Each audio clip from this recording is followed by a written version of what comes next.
The fluorescent tubes buzzed in a way that made the stacks feel alive, like a hive you couldn't leave alone. I cataloged other people's stories for a living. Catalog numbers, accession dates, the neat little rules that turned chaos into order. My own life, meanwhile, had never quite learned to sit on a shelf. The small things unraveled first.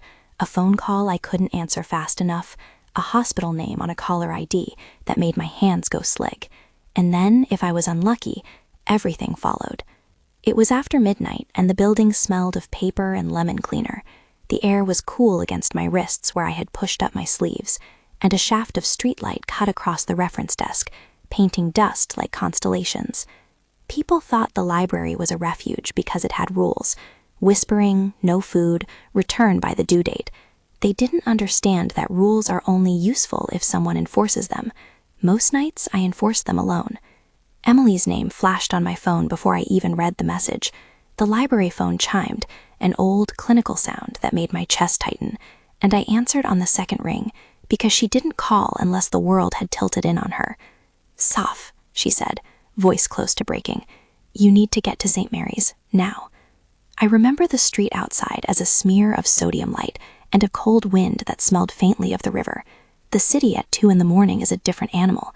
Neon buzz, a drunk stagger, the distant whine of an ambulance that never seems to get any closer. I told myself it would be simple.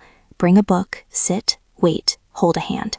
But the part of me that had memorized hospital corridors from my mother's treatment rehearsed the worst-case map without permission. I walked faster. My feet remembered the library's exact pattern.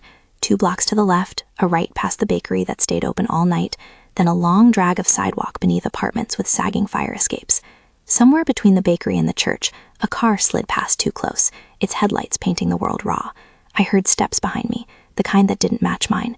Intentional, measured, the wrong rhythm. You don't always know what a panic attack will feel like until you have one. For me, it was a sudden rewiring, a sharp electrical fear that detached me from the sidewalk, as if my body were about to misplace itself. The world narrowed to a line leading to the church door and then to nothing. The breath folded against my ribs. Panic is not only fear, it is an argument your body has with reality, insisting on a threat where there might be none. My throat closed. I couldn't swallow. The streetlight over the church sputtered. I remember thinking in fragments of my mother's hands, how they had been thin as pages towards the end, a gesture of constant smoothing the bedspread, smoothing the worried lines between my eyebrows. I heard a car door slam. A voice, not loud but intentional, said my name like it belonged to someone who was expected to answer. I saw a suit, expensive cut, the kind that folded authority around a man like a shadow. He approached with a steady certainty that felt dangerous and oddly necessary. He moved like someone who didn't have to ask for permission. His shoes made no unnecessary noise. Then his gloved hand was at my elbow, and the world tilted in a way that was not mine to command. "Stay with me," he said. The voice was low. It touched the hollow in my throat like the end of a sentence. I wanted to pull away. Muscle memory made me try. Fear made me freeze. He didn't force me, not then. He simply kept a hand on my arm, his palm cool under my pulse. The next thing I knew, there were more people than there had been seconds before. A black sedan with its lights off, a rear-view mirror reflecting the shape of faces. The men who had been following me slowed, watched. The suit, the man with the low voice, slid something into my hand. It was a card, plain, with one name pressed in gold. Dante Romano. No number, no title, only the name. I woke from that blur of night and cars to a room that smelled like citrus and quiet. My cheeks sank into cotton that felt expensive and impossibly foreign.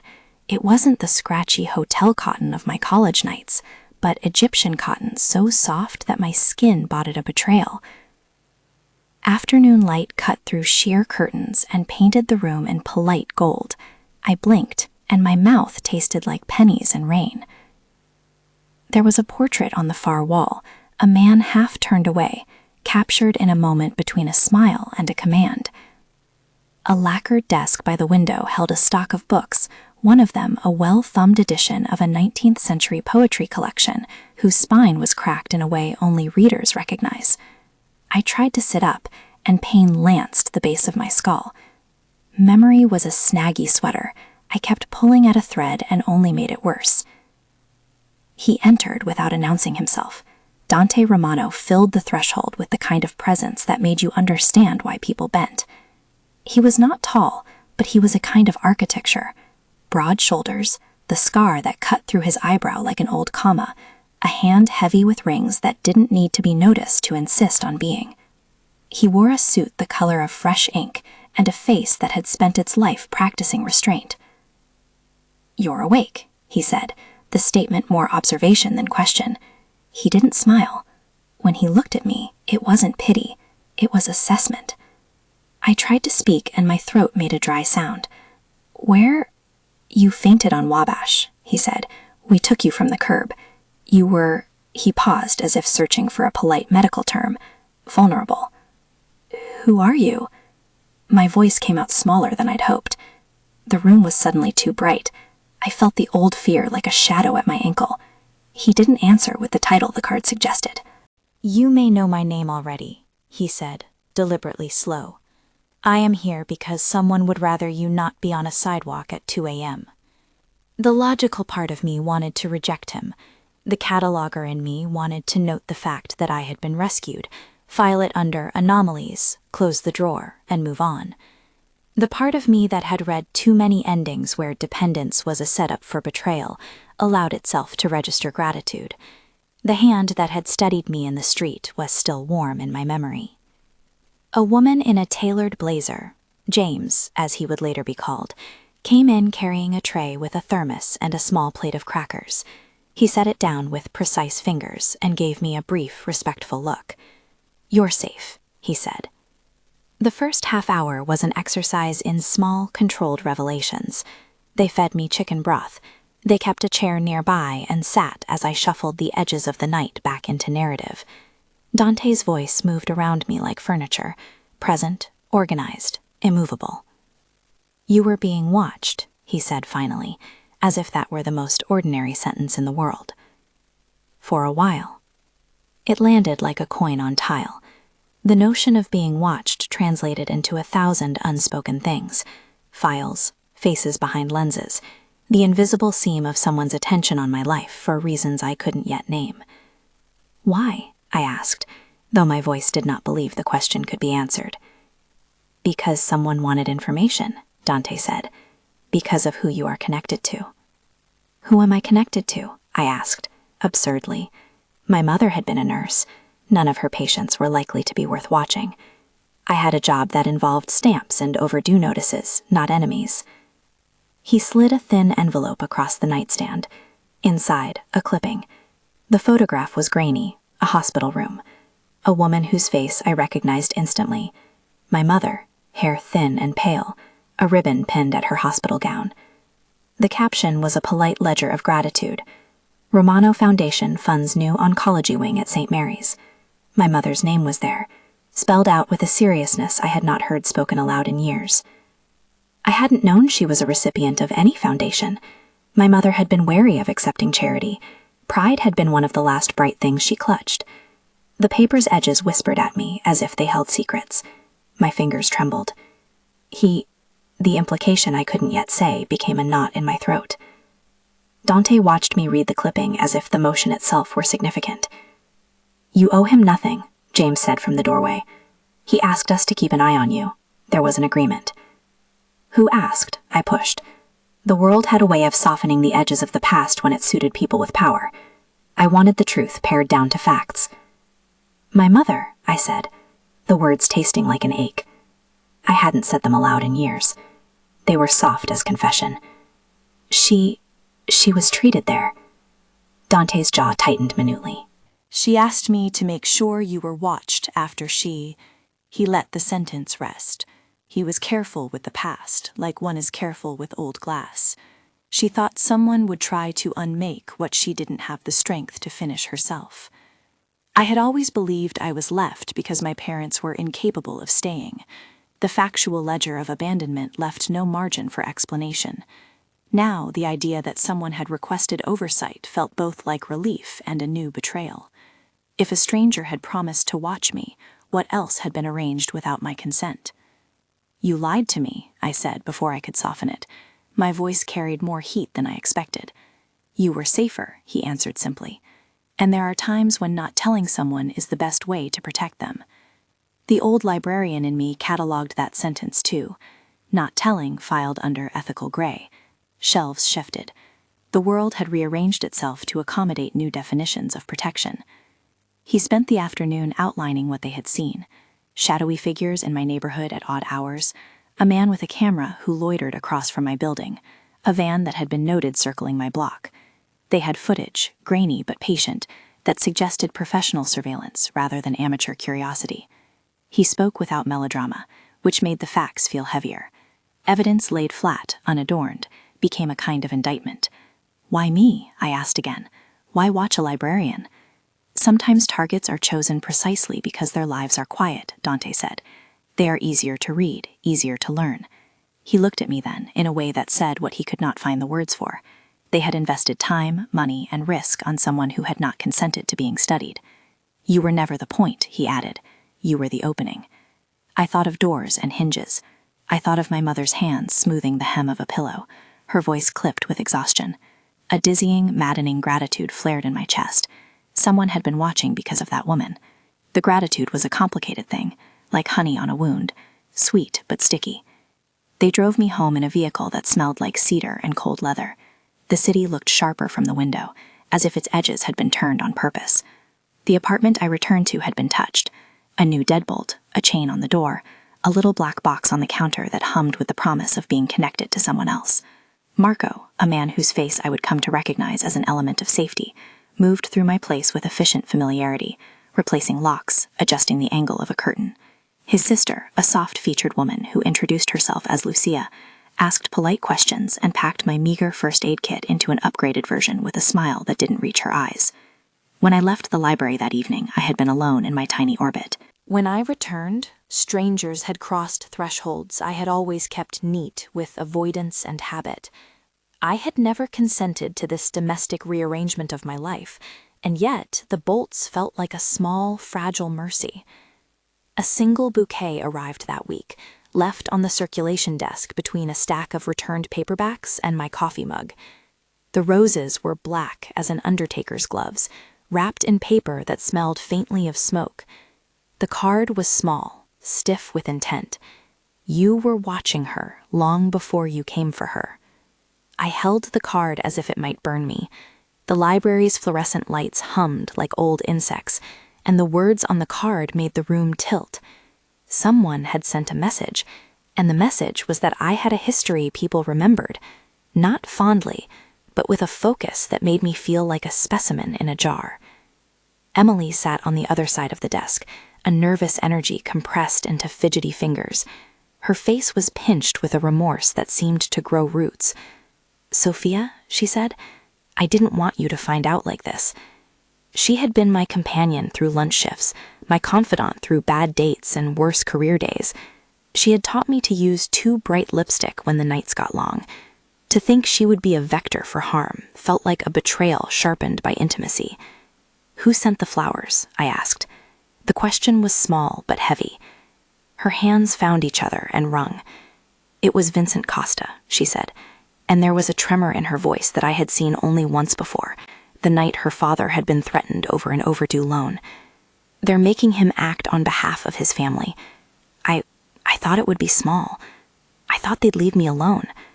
They said they'd only want information." "Information?" My heart made a small, ugly leap. "Names, people you were close to, times you were alone." Emily's eyes were too bright. "They said they'd stop if I gave them what they needed." The Costa name tasted like old smoke. I had read about them in passing. A family's criminal ring threaded through the city's underside. A thing you read in the paper like an unpleasant recipe. Vincent Costa's smile was a headline, his hands stained with old deals. To learn his shadow had bent toward me felt both absurd and inevitable. "You gave them that?" The question felt knife-edged.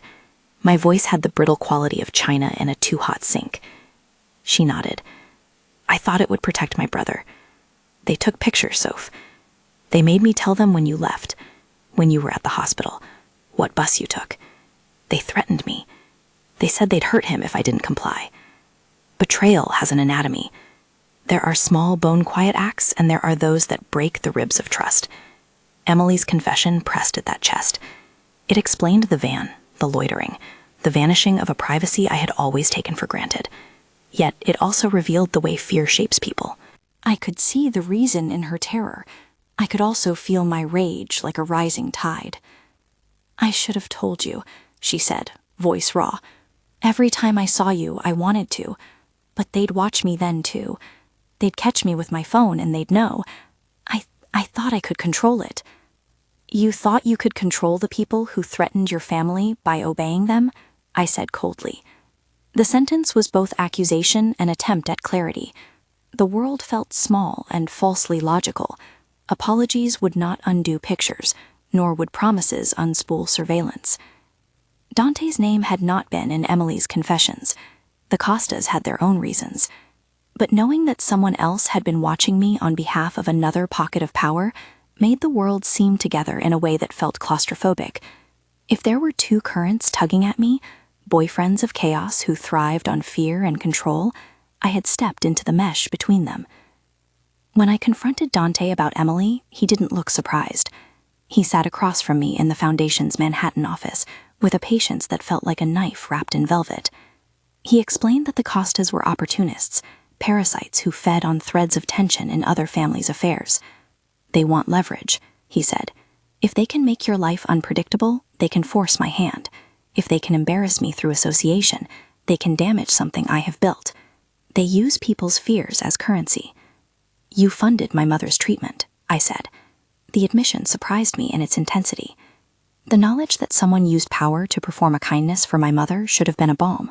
Instead, it felt like a ledger entry that had been made without my signature. "I kept it quiet because your mother asked me to," he replied. "She didn't want you to feel beholden." Did she think being watched was better than being alone? The words came out harsher than I meant.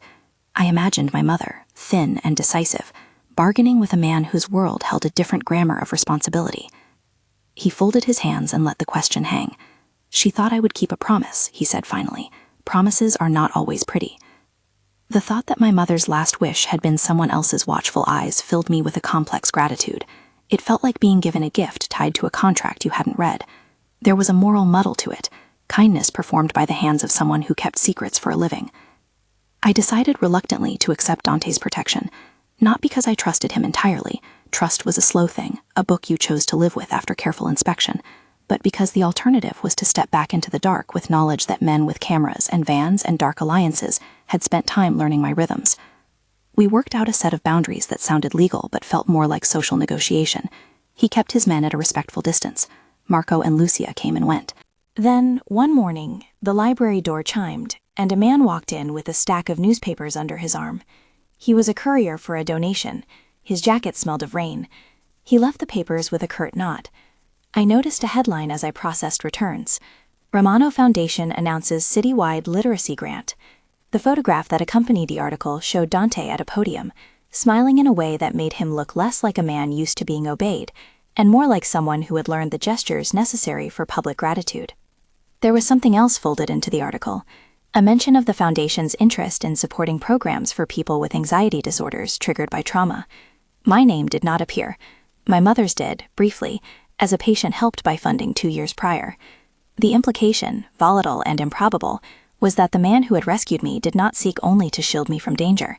He also wanted to build a different kind of presence in the city. Philanthropy and protection had always been companions. Sometimes they walk hand in hand, sometimes their fingers are clenched. That afternoon, after the library closed and the lights had the hushed quality of cathedrals, I found a note tucked into my book cart. It was small, but the writing was precise.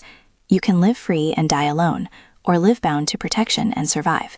It was not signed. I pressed the paper to my palm and felt the shape of the city around me. The rivers of people, the alleyways were trouble-bred. I thought of my mother, who had smoothed sheets and kept promises in the brittle archive of her life. I thought of Emily, who had traded my whereabouts for the safety of another. I thought of Dante, whose hands were both a comfort and a ledger. If this is the kind of story you like, the kind where someone sweeps in with a dark suit, a promise, and a hidden ledger of kindness, stay with me, it's only just beginning. After that night, my routines unraveled and reformed. I took the long route home so the surveillance charts would have to find me. I started carrying a small, hard object in the pocket of my coat that made my hand feel less empty. I registered the faces of the men who cleaned the church steps and the woman who sat on the bench under the maple tree. The city filled with actors. I became a reader of patterns, a cataloger out in the field. There were moments when Dante's attentions felt like another kind of restraint. When he offered to have someone come with me to a clinic appointment, I bristled. When he asked me gently to let him know when panic took me, there was an implied admission that he would be involved in my most private moments. I flinched and then accepted. Survival, I was learning, is a negotiation. One evening, he took me to dinner. I told myself it would be a business-like thing, a discussion of the Foundation's programs, the sort of thing public benefactors do when they want to put distance between charity and the people who are helped. Instead, the restaurant was dim and smelled of garlic and old wood. He had a way of listening that made the space between his sentences feel occupied. He asked about books I loved. He asked, with a kind of careful curiosity, about the sound of my mother's laughter. He kept his questions simple, as if to learn not to control but to understand. At the table, across from him, I felt the old, complicated pull, the man who had the power to change the shape of my days, and the woman I was trying to reclaim. He reached across and brushed a crumb from my sleeve, and the gesture, ordinary, almost domestic, made me realize how much I had been starved for small, consensual touches. I was not ready to give him that territory, not because I feared the man himself, but because I feared what his protection might cost me in the long ledger of choices. "He will not let you wander into danger alone," he said once. But this time, his voice quiet carried something like an offering. "But I will not take your agency. You decide how much of yourself you give." There is a difference between saying yes because you want to, and saying yes because the alternative terrifies you. I tried to name the distinction out loud, and found the word stubborn. Consent, I've learned, is an ongoing conversation. It is not one moment.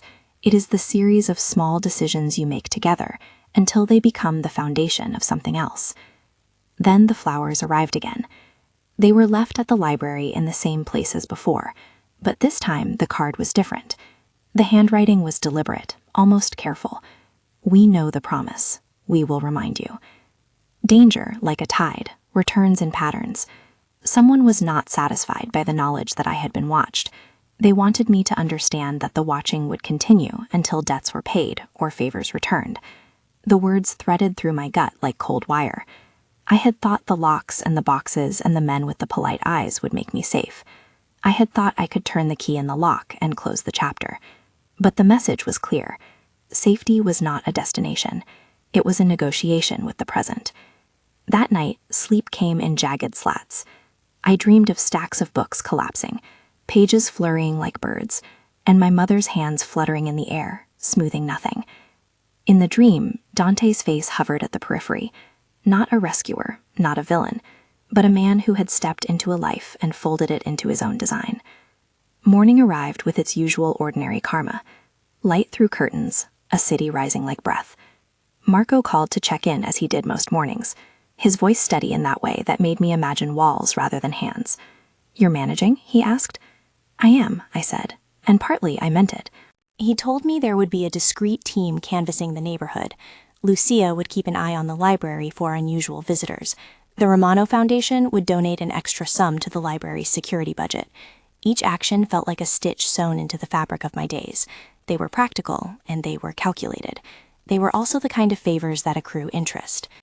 "You owe me nothing," Dante had said once. It was true in one definition. I owed him no eternal servitude. Yet in another ledger, that quieter, moral one, I owed him nothing and everything.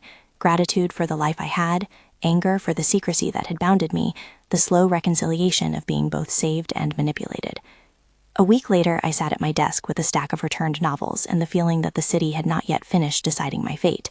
The clock ticked, the fluorescent lights hummed, and somewhere outside a delivery truck scrubbed its way down the street. The card with the black roses lay at the bottom drawer of my desk like a small, unwanted relic. Emily came in late that morning, eyes red-rimmed but resolute. She placed a small manila envelope on the counter and set it down like a confession. "I have something else to tell you," she said. My pulse, which had been working on returning to a normal rhythm, went taut again. For a moment, I imagined the thin ledger of people who had been watching me falling open like a map. There would be names on it. Some would be silly, some would be criminal, some would be familiar. Emily met my gaze and did not flinch. They told me to watch a pattern, she said. They told me to track your attendance, your habits. But there was one thing they wanted more than that. What? They said there was a meeting at the old pier. They wanted me to tell them about it. The old pier was the kind of place that figures into noir movies and cautionary tales, a place where the river smells like old oil and decisions are made with the gravity of confessions. They had been tracking me for something I had not yet seen in the ledger of my life. The implication of a meeting was an escalator to a new floor of danger. You went? I asked, the question more fragile than I wanted. No, she said. I was following you when you went. I was making notes, but they insisted on a photograph of you entering. They said if I refused, they'd take my brother to them. They said they'd hurt him. She broke. The emission hung between us, a hot, brittle thing that might cut if handled badly. There are moments when you realize the architecture around you is built from fear. When you accept that other people's terror will shape your days, you either fight or you fold. I had chosen, in that week of small pledges and training, a form of fighting. But Emily's confession lit a fuse. It was not just about my safety. It was about the dominoes that connected people, like my friend, with a brother who owed money and a heartfelt loyalty that made her comply, and people like Vincent Costa, who perceived leverage where others saw mercy. I folded the envelope open, and a photograph slid into my palm. Me, leaving the library the week before, wrapped in the kind of anonymity I thought I had cultivated. There was another figure in the frame, intent and patient. I didn't know his face, but the slant of his shoulders suggested a practiced patience. Someone had been collecting me like a specimen. What do we do? Emily whispered. It was a question with no small answer. I thought of the locks, the cameras, the men in understated suits who stood in the periphery of my days. I thought of my mother asking a stranger to keep watch. I thought of Dante ordering men into places where threats were made less immediate. I had to decide whether to let the architecture of my days be altered by other people's bargaining chips, or to step into a form of agency that would let me take part in the shaping. I chose, in the end, the middle road. I agreed to work with Dante's team. Not because I loved him, though the way he kept his hands gentle when he touched my arm was beginning to mean something, but because survival sometimes requires an alliance with men who keep their world orderly by means that make you uncomfortable. I wanted to be more than a passive file in someone else's drawer. I wanted my life to be my own ledger. We drew up a plan that day. Track the watchers, assemble evidence, and try to reach the bottom of why I was worth watching at all. Dante warned against naivete. There are teeth in this city that have nothing to do with our thing, he said. The Costas play a different game. They will use fear as currency until someone decides to change the bank. The plans felt like work, and work was something I understood. It was a new kind of cataloging. Faces, times, patterns, motives. It was practical, and it required me to be present in my life rather than adrift above it. The week before the training session that would change the rhythm of my life, the one where Dr. Reeves would teach me to find my feet and Marco would introduce me to a world that smelled of cedar and the metallic tang of office coffee, a man came to the library to attend a literacy meeting. He had a polite manner and eyes that scanned a room like a man who cataloged people the way I cataloged books. He introduced himself as a volunteer and signed in on the sheet in a neat, deliberate hand. He left with my mother's photograph in his pocket. I noticed the missing picture because I had taken it out that morning, as people do with relics we believe will protect us. I followed the sheet of sign-ins that day like a bibliophile tracing marginalia. The volunteer with the polite eyes had left at 10:12 and had been seen on the footage entering the alley at 10:18, where the camera had been conveniently blind. I went home that night with my chest working too rapidly. The elevators in my building seemed to descend too slowly. At the bottom floor, a man in a black coat leaned against a lamppost and watched the building, as if it were an animal he was learning to coax. He lifted his head as I passed, and his smile was the map of someone who had been given a small, private joke. When I turned the key in my apartment, and the room welcomed me with its modest still life, kettle, a plant that was looking shaky, my stack of unread books, I felt the city pressing its palms against my life. I felt watched and vulnerable and not entirely alone. That week at the restaurant where we ate in the soft waft of garlic and linen, Dante reached across the table and asked me to trust a different kind of plan. He did not speak of violence. He proposed instead a strategy of exposure and controlled presence. We will be visible in public, he said. We will make you less of an easy mark. Sometimes the way to stop a predator is to change the light. I imagined turning lamps on in alleys. I thought of the way birds scatter when you make noise. The idea had a logic that was both humane and a form of risk. Visibility invited the cameras that counted as protection, but also the eyes that sought to exploit. It was a paradox designed by people who specialized in living between lines. The next morning, a package arrived at the library. Inside, a neatly folded calendar with photographs of my mother at the hospital, smiling in a way that still hurt. A private devotion, perhaps, or a message. Remember who loved you enough to make promises.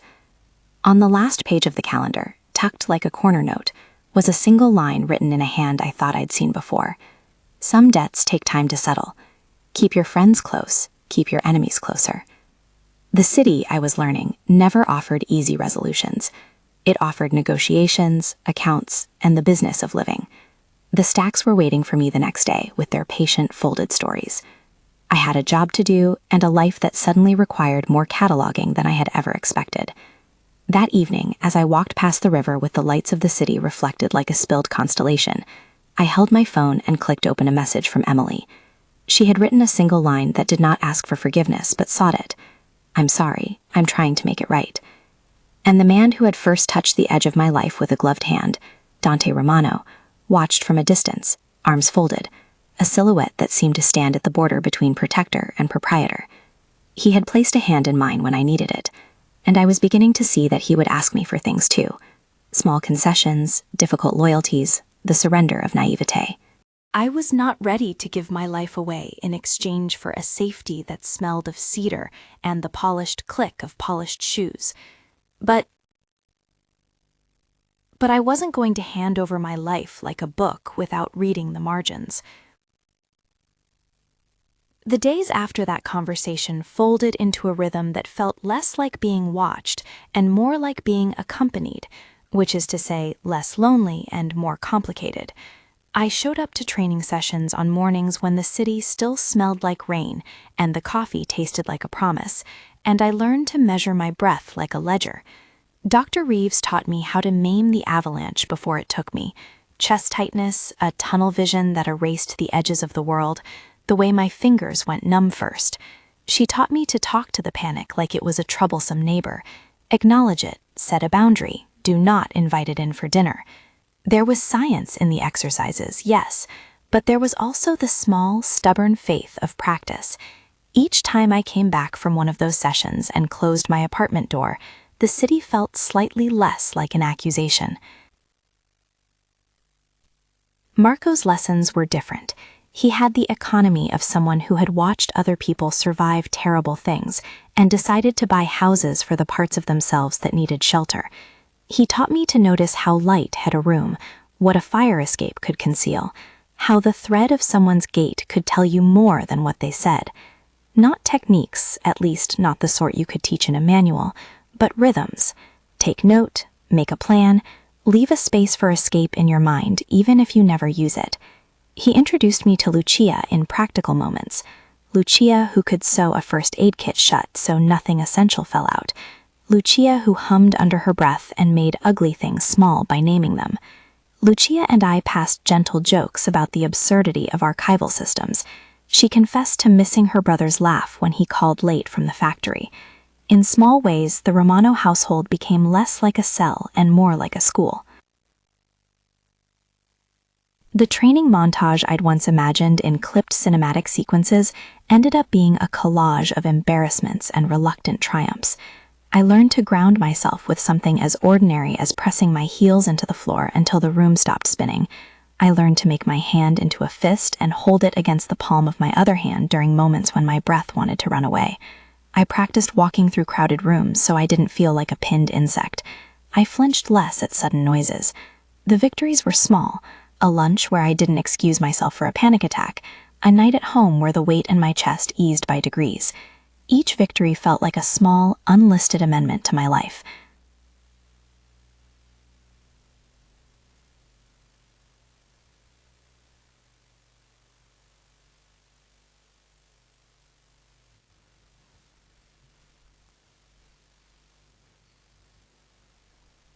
Sometimes he would stand at the edge of a room and let me discover my own competence. Other times he would appear with a look on his face that meant he had noticed a bruise I didn't know I carried. Once, after I delivered a short talk at a small literacy event the foundation had sponsored, he came up behind me and folded an arm around my shoulders without a word. His touch said more than any compliment. He had expected me to falter, and I hadn't. I hated how much that pleased me. The Romano Foundation became a screen through which our lives reconfigured themselves. The grants that had once seemed like distant kindness were now an active architecture.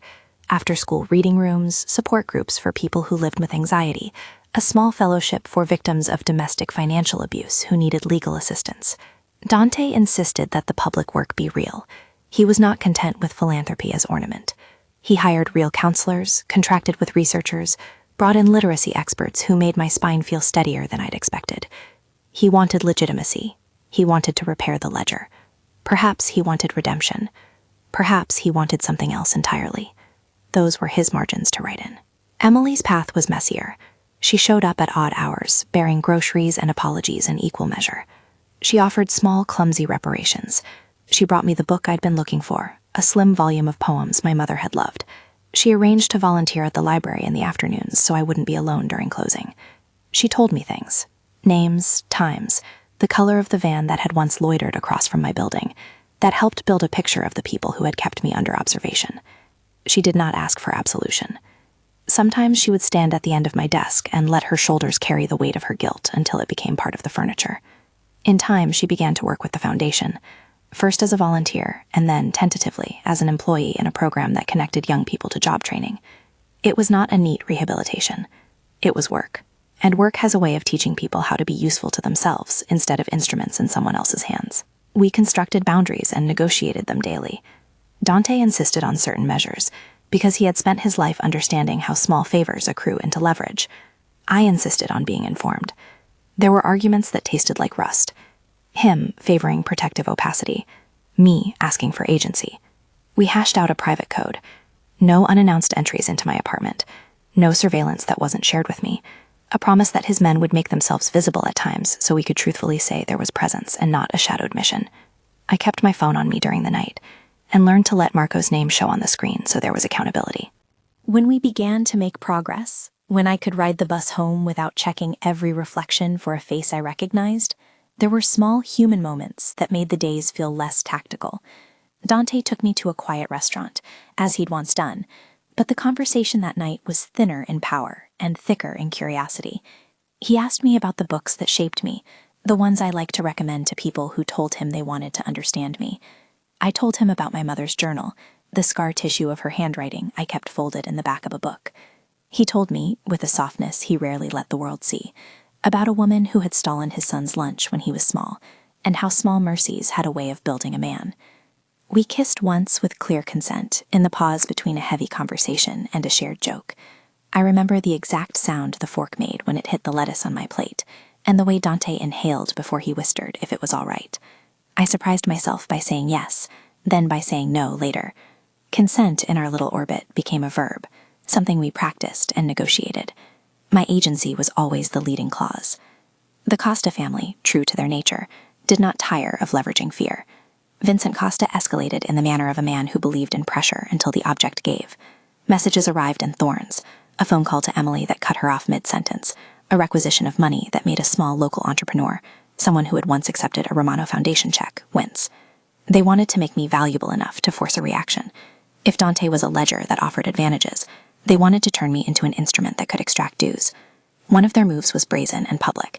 We had arranged a small public reading at the library, a children's hour to be followed by a short talk on a literacy initiative, and it was the sort of thing I could and should host. The stacks were stacked with volunteers. Children sat cross-legged under the reading table, absorbing tales about brave, stubborn animals. Parents drifted in and out, coffee in hand.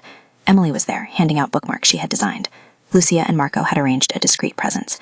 James had his clipboard. Dante agreed to be on site as a public figure, the patron visible but not overwhelming. Somewhere between the second rhyme and the announcement, the room changed. Men in heavy coats made themselves unremarkable until they were not. A hand seemed to come up too quickly. A voice was too loud. One instant the world was the safe circle of story time, and the next it was a rearrangement of furniture in my chest. People moved, a child's breath stopped, and my stomach found the same fast rhythm the panic had once taught me. They took 3 of us. The move was brutal in its economy and spare in detail. A blindfold for one, a shove for another. It was over in a matter of heartbeats and left aeons in the hollow of time afterward. I remember the sound of my boots scraping the concrete, a metal door clanging shut, the way breath met breath in the claustrophobic dark.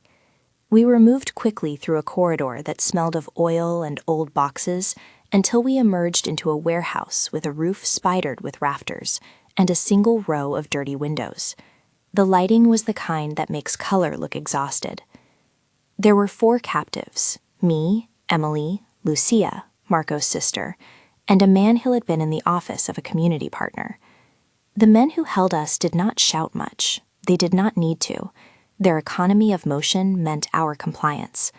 For a moment, the terror I had rehearsed in slow increments returned with a vengeance.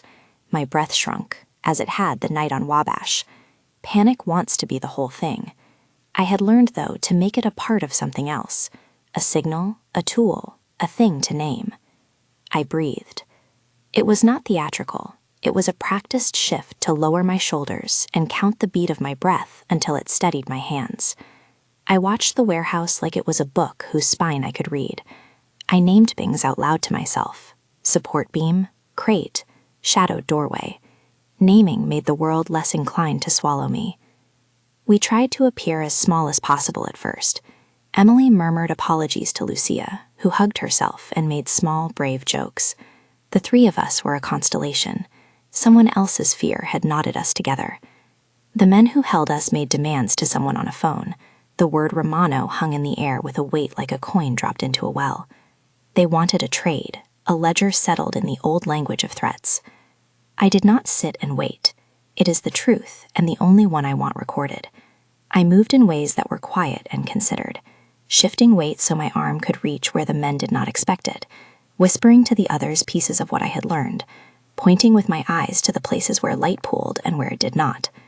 We were not trained operatives, none of us were, but we were living people who, in the face of being used, decided to become actors. In the dark, I thought of the small, hard object I'd started to carry in my coat pocket. It had no glamour. It fit in the palm of my hand and made my fingers remember purpose. It was not a weapon to be flaunted, but a thing I could make noise with or press to a window to make a small sound at the right moment. I pictured Marco's face as though I'd been given a photograph to hold, his jaw, the cadence of his voice when he called to check if I was managing. We passed notes without paper. A glance, a tightened brow, a small cough. When the men moved some distance from the group, I slid my shoe a fraction closer to the door. My heart hammered like someone impatient to be late for something sacred. Then, the lights flicked. It could have been an accident, the kind of warehouse electricity that thinks itself fragile. It could have been that the men had miswired their own plan. Or it could have been Marco and Dante's people hitting a breaker at a prearranged moment. In the dark, the world contracts until you only have what you can touch. The dark is dangerous, sure, but it is also a blindfold that makes the captor as vulnerable as the captive, if the captive can rise. I directed us toward sound, against a pipe. The other man coughed in a pattern we'd practiced in whispers. We were unlikely conspirators, improvising with a sense of coordination that surprised me. When a door banged at the far end of the warehouse and the men on watch moved, a narrow opening appeared. It was small and dangerous. It was exactly what we needed. The entry of Dante's team was not cinematic in the way movies make it. It was sound and shadow and a skilled insistence on presence. There were muffled commands, the rustle of heavy fabric, and an order to stand down that had the strange, legal cadence of people who wanted to appear as the good guys, even when they moved in ways the law would rather not see. The air tightened as 2 currents met, the Costa's insistence on taking leverage, and Dante's determination not to lose what he could not afford to lose. A scuffle followed that was less elegant than promised. Between the shouts and the scrape of boots, someone fell. A shot rang somewhere toward the rafters. That sound still lands in my chest like a dropped coin. It was over and not over all at once. A man's body crumpled near a stack of pallets, and later I would learn his name was Vincent Costa. The way he hit the floor was not beautiful. It was final enough to break the rhythm he had imposed. I did not see blood. I saw the ordinariness of the sweep of a thing that had been power turned to silence. The men who had been his instruments dropped into the same stunned silence. There were arrests later, procedures that unfolded with grim efficiency. Law enforcement arrived to take statements. Detectives made notes like archivists of violence. The narrative, the city record, was being written in neat columns. Afterwards, when the sun came through slats in the warehouse and turned dust into a haloed apology, I cried.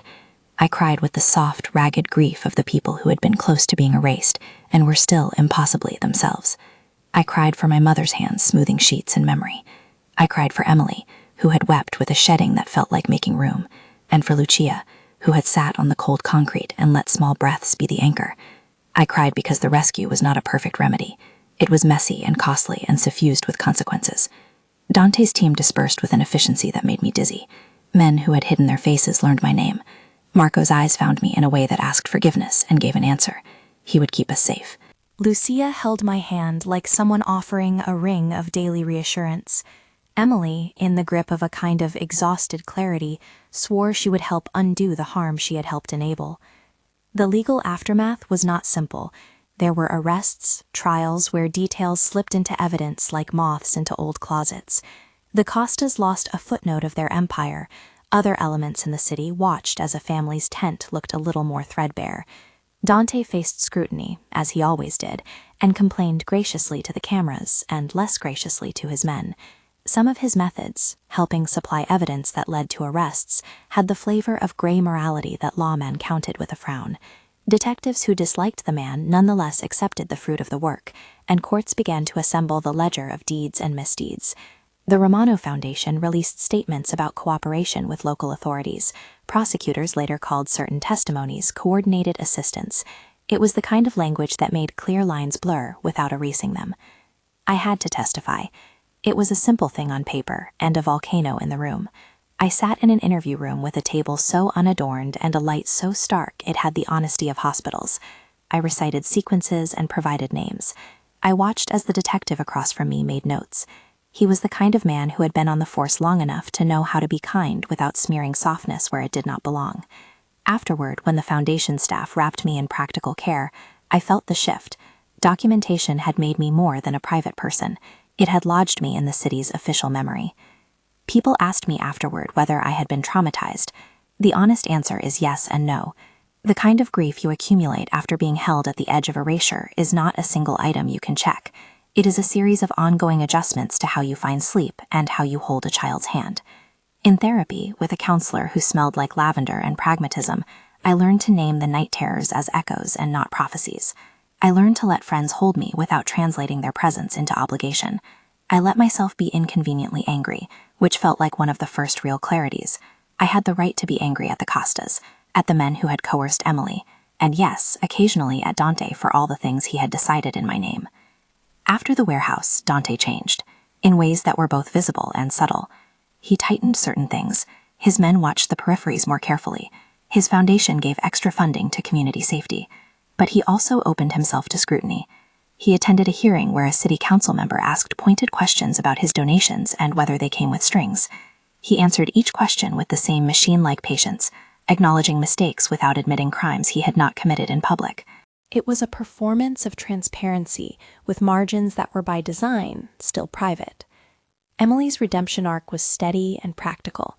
She started as an intern in the Foundation's outreach program, shepherding kids into reading circles, and then moved into a coordinator role where she worked to ensure youths at risk had access to jobs that paid and mentors who were not asking for something in exchange. The community responded to her with measured skepticism at first, and then gratitude. People are complicated and forgiving in scrimps. She and I had small rituals: morning coffee, an exchange of thoughts on a book, a silence that meant we were both doing the work of making amends. She did not try to erase what she'd done. She learned to build utility out of contrition. Dante offered me choices in the months after the rescue: move to a safer house, take a new job with the Foundation where my public presence would be shielded by PR, or build a new life elsewhere. The offers were generous. They were also, in their way, doors whose frames were built by the man who measured margins and obligations every day. I considered each one with the deliberateness of someone who cataloged consequences. I wanted life to be quieter and cleaner, to work in a place that smelled of paper and lemon cleaner, to read aloud to children who trusted me, to sleep in sheets that had not been embroidered with other people's promises. In the end, I chose something that looked like both continuity and revolt. I accepted a public role at the Romano Foundation, not as a figurehead, but as the director of a literacy and anxiety initiative that married my two most private wounds into something constructive.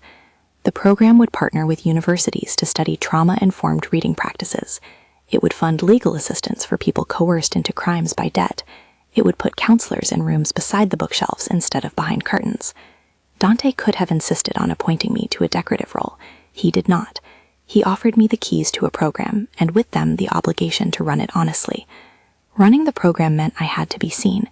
Being seen felt risky and necessary at once. Our relationship with Dante remained a negotiated territory. We had moments that clicked with domestic rhythm. Small dinners where he asked about a passage in a novel and I told him how the character's choices made sense or not. Evenings where we sat on the couch while he read something aloud and I fell asleep against his shoulder. We married in a way that was low-key for someone of his status. A small ceremony, a witness list that included Marco, Lucia, Emily, and James. The word marriage was complicated. We both brought baggage and ledgers. We approached it like a contract of chosen obligations, consent written in daily practice. We said vows that were meant to be honest and measurable. He said he would guard me. I said I would not let him own me. We laughed at the formalities, and we held hands in public, because there was a quiet pleasure in a marriage that was itself a rebellion against the ways our city had tried to make choices for us. Months bled into each other like pages in a book where the margins thickened with edits.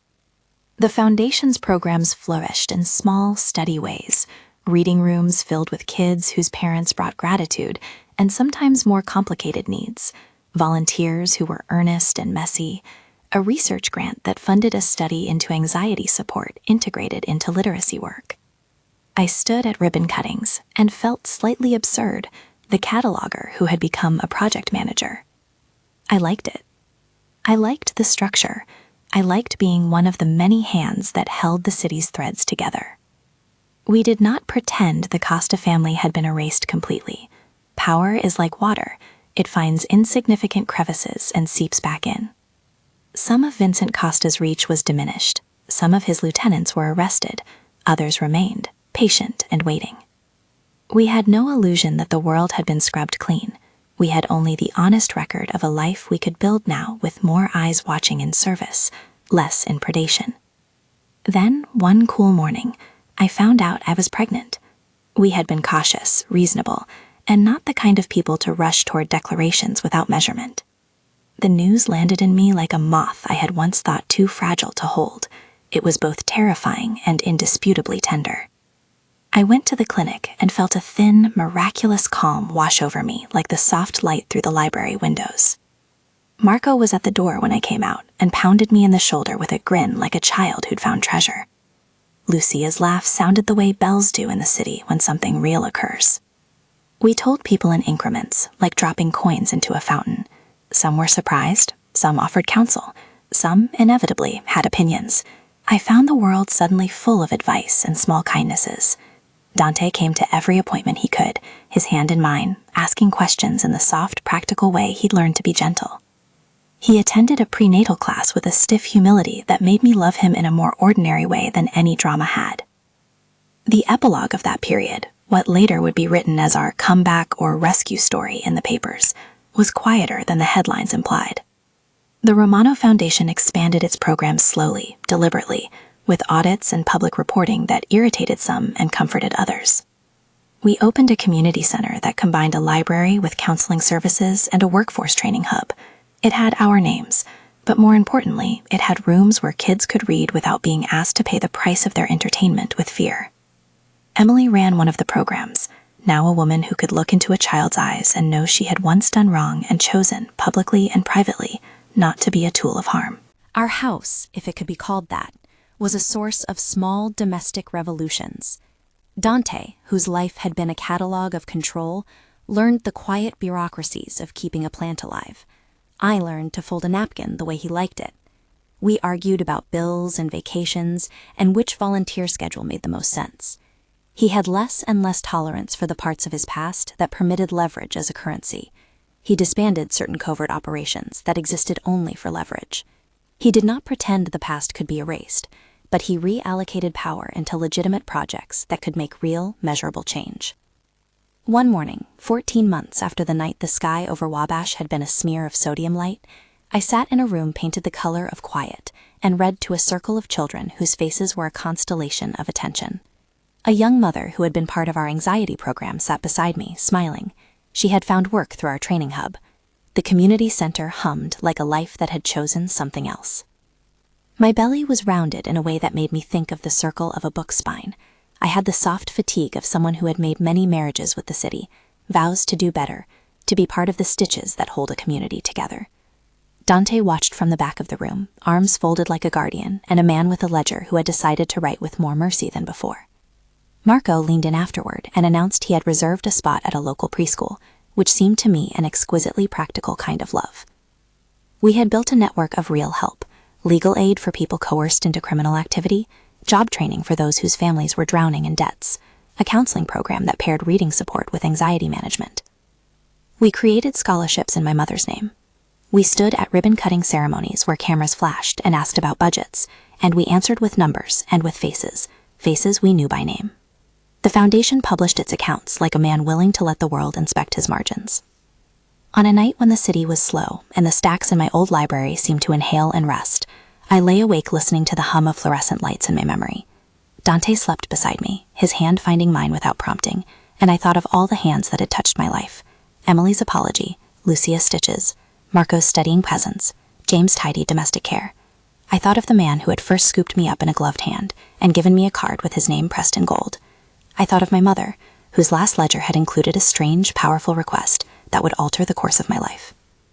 We had been given a strange bargain, protection braided with secrecy, and we had tried to make it into something that could feed rather than consume. I had been rescued, yes, but rescue had come with choices. I had chosen, in the rubble of what could have become my unmaking, to build a life that honored both the debt of that rescue and the necessity of my autonomy. I had learned that survival was not a solitary virtue, it was communal. It required people who would risk reputation for small acts of mercy, and people who were willing to make amends with labor instead of apologies. The city kept turning. There were still nights I didn't sleep well, moments when a shadow looked like an old conspiracy. But those nights came less often, and when they did, I had long, practiced lists of small things: breath, a poem, a call to someone who would answer. I had maps in my head that were not lines of escape, but networks of care.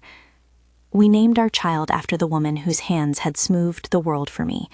His first cry sounded like a punctuation in a sentence I had been waiting to read for a long time. Dante cried with a kind of astonishment that made him less terrifying and more human in my eyes. I felt a tide of gratitude that was neither simple nor untroubled. Life had given us a ledger that balanced in surprising ways. The cost is diminished but not eradicated. The foundation grew, but it had to be careful of its shadows. We worked to keep the ledger honest. Years from then, when the center hosted a festival and the children ran between bookshelves like small joyous winds, I would stand by a window and watch the light slice through leaves and think of the first fluorescent hum, the night I collapsed, the gloved hand that steadied me. My life had been reconfigured by men and choices, by the brittle ache of betrayal and the slow craft of rebuilding. It had been stolen and returned and reclaimed. If you started this story for the part where I woke in a stranger's bed and found my life rearranged, stay for the rest, for the ledger we learned to write together, the small victories that outnumbered the shocks, the promise that power can be repurposed. If you are looking for neat endings, know this is not one. Endings are a convenience. There are only continuations, and the work of choosing continues. If this story stayed with you, if you want more tense, consent-driven romance and suspense, woven with the slow, necessary work of rebuilding lives, watch the next chapter in the playlist for similar tales.